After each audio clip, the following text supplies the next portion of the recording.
Hello అండి, నేను doctor Murari, consultant spine surgeon, మన కిమ్స్ గచ్చిబౌలి బ్రాంచ్లో. సో ఇవాళ మరొక మిత్ అంటే మూఢనమ్మకం, స్పైన్లో ఉండే మూఢనమ్మకాలు. ప్రతి ఒక్క పేషెంట్ వచ్చి, సార్ నాకు స్పాండిలోసిస్ ఉంది సార్, చిన్నవాళ్ళ నుంచి అంటే 25 ఏళ్ళ నుంచి 90 ఏళ్ళ దాకా నాకు స్పాండిలోసిస్ అని చెప్పారు సార్. నాకు ఎప్పటి నుంచో ఉంది సార్, స్పాండిలోసిస్ ఉందని నేను స్కాన్ చేపియాలా సార్. ఎన్నెన్నో డౌట్స్ ఉంటాయి ఈ స్పాండిలోసిస్ అనేది. నేను పేషెంట్కి ఒకటే చెప్తా, స్పాండిలోసిస్ అనేది ఫస్ట్ జబ్బు కాదు. స్పాండిలోసిస్ అంటే ఇది అరుగుదల, అంటే డీజనరేషన్ అంటాం.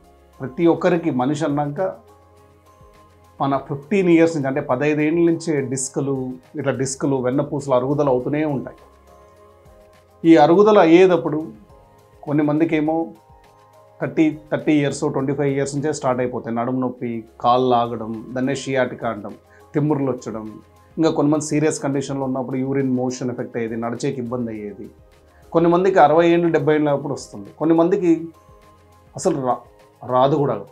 సో ఎందుకు కొన్ని మందికి వస్తుంది, ఎందుకు కొన్ని మందికి 60 ఏళ్ళు 70 ఏళ్ళు వస్తుంది, ఎందుకు కొన్ని మంది 30 ఏళ్ళు 40 ఏళ్ళు వస్తుంది అంటే, నేను ఒకే ఎగ్జాంపుల్ ఇస్తాను మన పేషెంట్స్కి చెప్పడం. కానీ గుండె నొప్పి, ఈ గుండె నొప్పి ఎందుకు వస్తుంది, అదే హార్ట్ అటాక్ అంటాం. సో ఈ గుండె నొప్పి అనేది ఎందుకు వస్తుంది, గుండెకి తీసుకొని పోయే బ్లడ్ వెజల్స్ అంటాం, అవి బ్లాక్ అవుతుంటే ఉంటాయి. ఈ బ్లాక్ అయ్యేది మన చిన్నప్పుడు, మన జస్ట్ ఇంకా 5 ఇయర్స్ బేబీ అంటే 5 ఏళ్ళు ఉన్నప్పటి నుంచే స్టార్ట్ అవుతాయి బ్లాక్ అయ్యేది ఆ బ్లడ్ వెజల్స్ అనేది. సో ఆ బ్లాక్ అవుతూ కొంతమంది మీరు చూస్తుంటారు 90 ఏళ్ళు అవుతే కూడా బాగానే ఉంటారు, 95 ఏళ్ళు 60 100 ఏళ్ళు వచ్చి చనిపోతుంటారు. అందరూ ప్రతి ఒక్కరు చనిపోయేది హార్ట్ అటాక్ నుంచి. అందరూ కొంతమంది 30 ఏళ్ళలోనే చూస్తున్నాం, ఇప్పుడు 30 ఏళ్ళు 40 ఏళ్ళలోనే హార్ట్ అటాక్ వస్తుంది. ఎందుకు వస్తుంది వాళ్ళకి అంటే, రీజన్ ఏమంటే ఈ బ్లాక్ అయ్యేది, అదే అర్లీ బ్లాకేజ్ అనేది ఎందుకు అవుతుందంటే, కొంతమందికి ఇంటి నుంచే ఉండొచ్చు, అంటే జెనెటిక్స్ ఉండొచ్చు, ఇంటి నుంచే కొలెస్ట్రాల్ ఎక్కువ ఉండేది ఉండొచ్చు, కొంతమంది చెడు అలవాట్లు. సేమ్ వే ఇక్కడ కూడా మన స్పైన్లో కూడా 15 ఏళ్ళ నుంచి అరుగుదల అవుతుంది.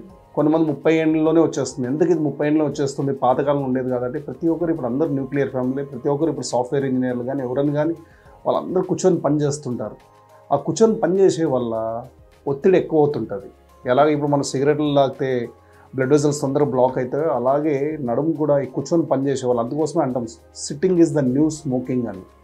సో ఈ కూర్చొని పని చేసే వల్ల బాగా ఒకే పొజిషన్లో ఈ అరుగుదల అనేది ఫాస్ట్గా అవుతుంది, నార్మల్ కాకుండా అట్లా.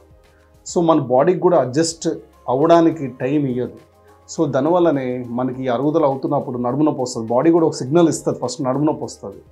ఈ నడుము నొప్పి అలాగే నెగ్లెక్ట్ చేస్తే ఏమవుతుందంటే, ఇట్లా డిస్క్ ఇలాగ బయటకు వచ్చేసి నరాలపైన ఒత్తిడి పడే స్టార్ట్ అవుతుంది. అప్పుడే మన కాళ్ళు ఆగేది. ఇంకా అలాగే నెగ్లెక్ట్ చేసామంటే నరాలు డ్యామేజ్ అవుతాయి. ఆ డ్యామేజ్ అయినప్పుడే తిమ్ముర్లు కానీ వీక్నెస్ కానీ ఇవన్నీ వస్తుంటాయి. అందులో పేషెంట్కి ఎప్పుడైనా ఒకటే చెప్తాను నేను, అర్లీ స్టేజెస్లోనే ఇట్లా నడుము నొప్పి ఇవన్నీ వచ్చినప్పుడు you should modify our lifestyle. These are all lifestyle diseases. ఒక్కసారి నరం డ్యామేజ్ అవుతుందని చెప్పండి, అప్పుడు నరాలు హీలింగ్ పొటెన్షియల్ చాలా తక్కువ. అందుకోసమే అప్పుడు కొంతమంది సర్జరీస్ చెప్తాను, ఇది చేస్తాం. సో నేను చెప్పేది ఏంటంటే, స్పాండిలోసిస్ అనేది జబ్బు కాదు, ఇది అరుగుదల. అది జబ్బు అని ఎప్పుడు అంటాము, కొన్ని మందికి 30 ఏళ్ళు 35 ఏళ్ళకి బాగా అరుగుదల అయిపోయి నొప్పి వచ్చి నడుము నొప్పి వచ్చి కాళ్ళు లాగేటప్పుడు అప్పుడు అది జబ్బు అవుతుంది. కొంతమంది నార్మల్గా మీరు నార్మల్ ఉండేవాళ్ళే, వాళ్ళ స్కాన్లు ఎక్స్రేలు చూడండి, అరుగుదల మార్పులు ఉంటాయి. అట్లా నీకు జబ్బు ఉంది, ఇప్పుడు స్పాండిలోసిస్ ఉంది, జబ్బు ఉందని చెప్పలేము. ఎవరికైనా ఇబ్బంది పడతారు వాళ్ళకే దాన్ని జబ్బు అనేది చెప్పగలం. సో ఇది స్పాండిలోసిస్ అంటే, ఇది ఒక మిత్. ఏంటంటే it's not a disease first thing. Okay, thank you అండి.